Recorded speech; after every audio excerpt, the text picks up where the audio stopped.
El primer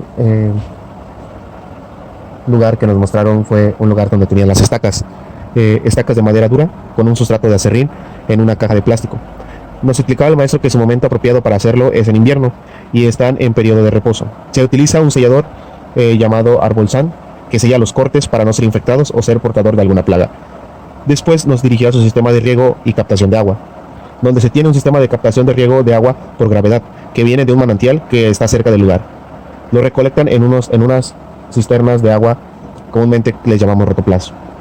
Después nos llevó al tambo, que pues el tambo que tienen ahí es de 8000 litros de agua. Ahí lo ocupan para recolectar agua y está tapado con plástico para no tener problemas de algas y no se taponee el sistema de riego. Después nos llevó a donde tienen algunos tipos de durazno. Nos comentaba que había 3 variedades, las cuales son Diamante, Robbins y Cardenal. Son las que se tienen y que son de bajos requerimientos de frío, aproximadamente 300 horas frío.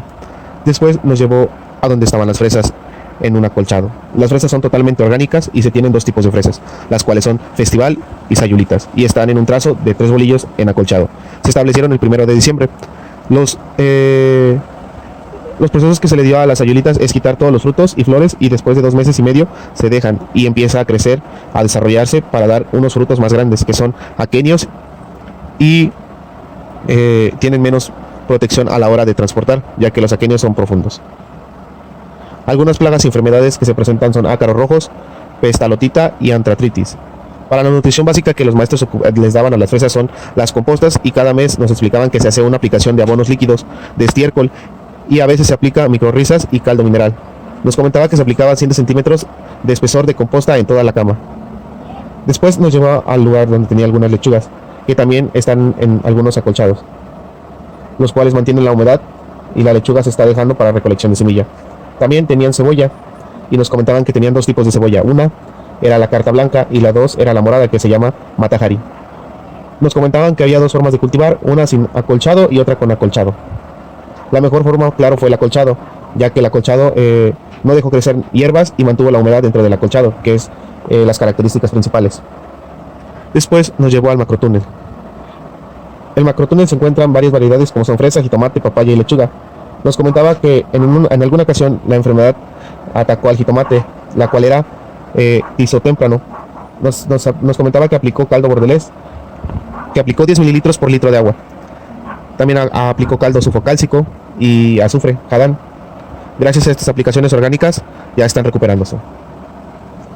Nos llevó a un lugar donde tenía injertos de aguacate, lo cual me llamó demasiado la atención. Tienen un porte injerto de aguacate criollo y el injerto es Colin B33 con una característica inanizante, ya que no crecen tan alto. También hay un árbol de aguacate Jiménez injertado a un porte injerto criollo, y este tiene una plaga, la cual era el barrenador de tallo. Lo que hicimos es hacerle una poda y sellarlo con pasta Arbolsan. Hay un injerto de aguacate que consiste en el porte injerto, es un criollo, luego un colín y al último un Hass a 10 centímetros el injerto. Y también había otro aguacate injerto que tiene como porte injerto un criollo, luego un colín y un Méndez de 25 centímetros. Después nos llevaron a las macadamias. Nos comentaba que da frutos y se cosecha en el suelo en julio o junio. Y hay 2 tipos de especie. Hay una la cual es macadamia tetrafilia, y ya que cada nudo tiene 4 hojas. La otra es macadamia integrofolia, que cada nudo tiene 3 hojas. Son originarias de Australia. También nos mostró algunos plantas de café que ya estaban grandes. La variedad que se maneja ahí es el azteca, resistente a la roya, era su característica principal. También tenían árboles de níspero y que se les estaba dando una poda de copas para un control de crecimiento. Su característica es que son grandes y dulces el fruto y producen en octubre y noviembre. Fertilizantes líquidos. En esta área nos preparamos a hacer algunos fertilizantes líquidos que son de chivo, bovino y hormiga. Nos comentaba el maestro que se revuelven diario en 20 días y en 20 días ya estarán listos para el uso. Para un tambo de 200 litros de agua nos comentaba que se le pone 20 kilos de estiércol a cada uno. Para la cosecha ya no se debe de mover y se cuela, y lo que sobra se queda para composta. Los mejores nos comentaba el maestro que era el caprino y el de hormiga, aplicando al suelo 10, 15 y 20%. Después nos llevaron al área donde tenían los árboles de guayabo. En esta producción forzada su principal plaga era la mosca de fruta. Nos comentaba que se está aplicando 2 tratamientos. Uno es de 75 gramos de sulfato de cobre y el segundo es de 75 gramos de sulfato de zinc. Nos llevaron donde tenían el cultivo de zarzamora. Nos comentaba que en marzo y abril es la mayor temporada de ella. En 1600 metros cuadrados están sacando de 12 a 15 kilos por semana. En el primer año no producen, lo que nos comentaba el maestro, no producen las cañas gruesas. Y las cañas más recomendadas para producir son las delgadas. Nos comentaba que se pone 1 kilo de composta por año. Invernadero. En el invernadero tenían una asociación, ya que se siembra jitomate y se adaptaron en contenedores aéreos hechizos. En ellos hay varios cultivos como jitomate, fresa y rábano. Me llamó mucho la atención cómo tenían esa asociación de cultivos en un solo lugar. Al día siguiente nos llevaron a un proyecto llamado Sembrando Vida. Al principio del recorrido se presentaron los integrantes, del cual son 17 entre mujeres y hombres. Nos comentaron que estaban preparando bokashi. La preparación es con salvado, piloncillo, levadura, tierra, estiércol, ceniza y se revuelve 5 días seguidos y está en 3 meses. También tienen varias áreas, como una área de hortalizas, plantas medicinales, también hay una área de maguey. La col también que siembran ahí dura 2 meses para cosecharla, una col muy bonita y grande, y también claro orgánicamente. En el maguey hicieron unas camas para sembrar y también germinarán guajes en charolas. Nos comentaban que querían proponer esto en sembrar guajes y nos pidieron algunos puntos. Llegó el siguiente día y nos preparamos para hacer los caldos sofocálcicos. Primero el caldo sofocálcico, que consiste en 1 kilo de cal, 1 kilo de azufre, 8 litros y 8 litros de agua. Se pone a hervir el agua en fogón de leña. Cuando empieza a hervir el agua ya se vacía un poco la cal y luego que ya esté bien disuelto se le vierte un poco, poco a poco el azufre y se revuelve. Ya que está bien disuelto se notará un color como anaranjado y ahí es cuando ya está listo. En la aplicación de 50 a 100 mililitros de caldo por 20 litros de agua es lo que se recomienda. ¿Para qué sirve? Sirve para el control de plagas y enfermedades. Y la pasta se ocupa para curar heridas en los árboles. Después hicimos el caldo bordelés, 10 gramos de cal por litro de agua, 10 gramos de sulfato de cobre por litro de agua. En 2 recipientes, 40 gramos de cal micronizada, hidróxido de calcio micronizada a 2 litros de agua. 40 gramos de sulfato de cobre a 2 litros de agua, 1 litro de agua caliente y la otra fría. Y se vierte la cal al sulfato de cobre. Y esta se aplica de 10 mililitros por 1 litro de agua para prevención de enfermedades. Después hicimos el caldo mineral. Este consiste en la solución A, que son 25 litros de agua, 1 kilo de cal, medio kilo de ceniza, 1 kilo de carbón, medio kilo de diatomeas, producto comercio hecho de algas, y 200 mililitros de jugo de limón, medio kilo de hidróxido de potasio. La solución B consiste en 10 litros de estiércol bovino, 10 litros de estiércol caprino, 10 gramos de sulfato de manganeso, 10 gramos de sulfato ferroso, 10 gramos de sulfato de zinc, 10 gramos de ácido bórico y 5 gramos de molibdeno y 240 miligramos de sulfato de magnesio y 40 miligramos de ácido fosfórico. Estos son 0.25 litros para 25 litros de agua.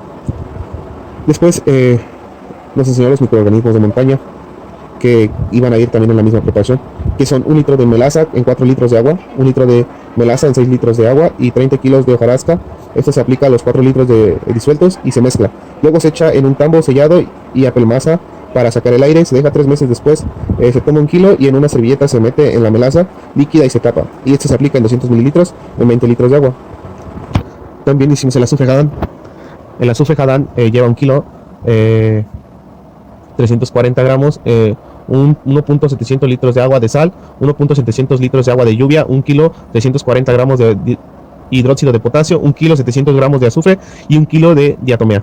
Y esto es 2 mililitros de agua para plagas y de cuerpos blandos. Se aplica foliarmente. Bueno, primero se echa el hidróxido de potasio, luego el azufre, luego la diatomea y luego el agua con sal y el agua de lluvia. Después nos llevó al bioespacio. El bioespacio tiene una superficie de 50 por 50 y tiene 250 metros cuadrados, donde tienen fresas, aguacates en acolchados, que me llamó demasiado la atención cómo tenían esa asociación de cultivos, y donde se tienen 7 variedades de aguacate, los cuales son el Jiménez, el Méndez, el Colín Metz, Aries, Ariate, Pionero y Aguilar. Y hay que saber que el aguacate es muy susceptible a la humedad, ya que tiene muy pocos pelos absorbentes en la raíz, por eso es un cuidado especial, y en este caso los acolchados más altos.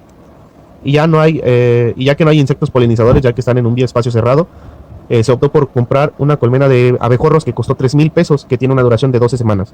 También se tienen trampas de insectos, los cuales son amarillas, azules y rojas. Se le puso un pegamento llamado stick a una bolsa que estaba puesta sobre la botella para hacer más fácil su limpieza, removiendo la bolsa y poner una nueva. Se pusieron 3 colores para ver cuál atraía más y la mejor fue la de color amarilla. Se realizó una mezcla de composta, tierra, de composta de maguey y estiércol y fibra de coco, y se le vació a la cama y se aplanó. Esto fue cuando nosotros hicimos el acolchado. Después, cuando pusimos el sistema de riego, fue por cinta. Después pasamos a las podas. Las podas. Primero desinfectamos nuestras tijeras y hicimos poda de formación. La poda de formación de palmeta a poda de líder central y poda de altura. La poda que realizamos nosotros es en el árbol frutal de guayaba fue la poda de copa. Hay que tomar en cuenta la intensidad de poda, es decir, que entre más ramas se quitarán, y como se hará una poda fuerte, habrá abundancia de brotes vegetativas, y en una poda leve habrá brotes de floración y fructificación. Nosotros podamos las ramas que iban hacia arriba, y las ramas que iban hacia abajo se cortaron en el primer o segundo nudo. Hicimos esto y después de haber hecho la poda, sellamos con la pasta anteriormente comentada. En esta práctica me gustó demasiado, ya que aprendí mucho y lo pondré en práctica. Después nos dirigimos a hacer el trazo de huertas, algo un poco complicado, pero muy bien explicado por el maestro y que me gustó demasiado. Lo primero es que se midió la esquina a 1 metro de distancia y se puso la primera estaca. Al otro lado del terreno se puso otra estaca y a la misma distancia, y se colocó un lazo para señalar. El primer triángulo que se hizo fue de 3 metros, y después de 4, y luego de 5 metros. Se tomaron las medidas con cinta y los señalamientos fueron los lazos. En este trazo de huertas también hicimos el trazo de huertas de trasbolillo. Para mí fue el mejor y más fácil de trasbolillo. Después nos llevaron a una práctica muy buena, que fue la propagación de estaca de raíz en cultivo de zarzamora. Empezamos a sacar las plantas de zarzamora, se llenaron unas bolsas con tierra y se podó la raíz para propagarla. En mi caso fue que salía a la superficie porque tenía unos pequeños brotes, y esta tarda en 20 días en brotar. Después nos llevaron a hacer los acodos aéreos. Hay que saber que los acodos no se pueden hacer en todos los árboles. Consiste en cortar la corteza de los tallos, y cuando cortemos, ahí estará el gilema y el flema. Hay que saber que la planta tiene que tener buenos fotoasimilados para sacar buena raíz, tanto como estacas de madera dura como acodos. Saber que para tener una buena estimulación tiene que tener oscuridad, ya que la raíz haya salido se requiere conectar para tener una buena humedad y no se muera la raíz. Para hacer un buen acodo requiere que la corteza donde se hará se levante fácilmente, y preferentemente se tiene que hacer en época de lluvia. En julio sería la mejor, y pues en lluvias se riega por sí solo, ya que en épocas de calor es más dura la corteza y hay que estar regando. Ya que a nosotros nos costó un poco más, afortunadamente tuve la suerte de hacer un buen acodo, un buen corte y practicarlo. Los materiales que se ocuparon fueron tijeras, navajas, 2 tramos de rafia y un plástico del tamaño de la rama que se vaya a cortar. Llevará musgo y el sustrato que mantendrá la humedad. Las ramas más factibles son las que van hacia arriba, primero desprendiendo la corteza, y luego en un plástico se echó musgo, y luego se puso en el tallo, lo amarré y supervisé que estuviera macizo. Y la verdad, tuve una muy buena experiencia, aprendí demasiado y agradezco a los maestros por este buen viaje que nos dieron, por estas enseñanzas, y que nos sirvieron demasiado y se llevarán en práctica. Gracias por dar su tiempo y su facilidad de brindarnos su área de trabajo y su área de enseñanza, ya que no cualquiera nos haría ese gran favor. Muchas gracias, y este fue un gran viaje para mí. Aprendí demasiado. Gracias por la atención.